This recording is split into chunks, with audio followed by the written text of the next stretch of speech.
This is Dr. Alfred Miller, and this is the third video in this series.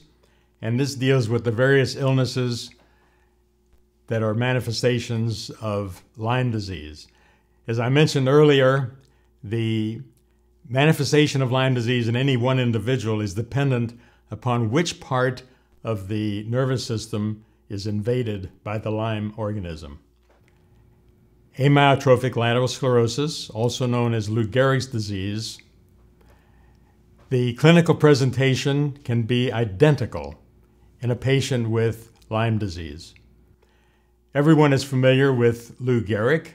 Lou Gehrig was a very famous baseball player for the New York Yankees. He died at an early age of a neurodegenerative disease known as ALS, and it was thereafter named Lou Gehrig's disease. What people don't know is that early in his career, Lou Gehrig played for the Hartford Senators.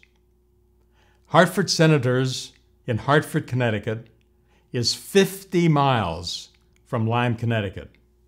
He liked the area so much that he subsequently bought a vacation home in the Lyme, Connecticut area where he spent his leisure time, and he died of ALS, which I believe easily could have been Lyme disease. The second neurodegenerative illness is multiple sclerosis. The MRI of the brain of multiple sclerosis is very characteristic. However, the MRI of the brain in a patient with Lyme disease may be identical without any difference whatsoever. So every patient with a diagnosis of multiple sclerosis must be considered as a possible Lyme patient. In addition, dementia must be considered. The dementia produced by spirochetal illnesses, such as syphilis or Lyme disease, is indistinguishable from the dementia produced in a patient with Alzheimer's disease. In the January 2013 issue of the New England Journal of Medicine, an 80-year-old patient presented with a 4-month history of gradual decline in her memory and withdrawal from the family. The presumptive diagnosis was Alzheimer's or old age dementia.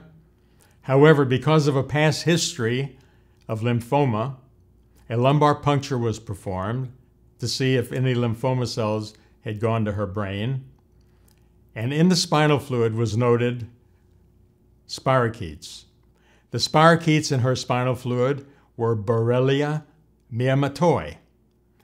This is a newly described spirochete, very similar to the Lyme organism, also appearing in the same general areas as the Lyme organism, and therefore testing for miyamotoi in dementia patients is also very important.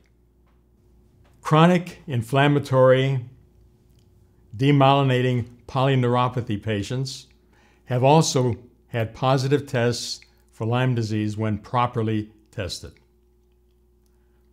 In the field of rheumatology, many illnesses which are so-called autoimmune, such as rheumatoid arthritis, systemic lupus erythematosus, fibromyalgia, polymyalgia rheumatica, temporal arteritis, all of these illnesses may present a picture identical to a presentation of Lyme disease. Therefore, it is extremely important that Lyme disease be properly excluded with proper testing in these patients.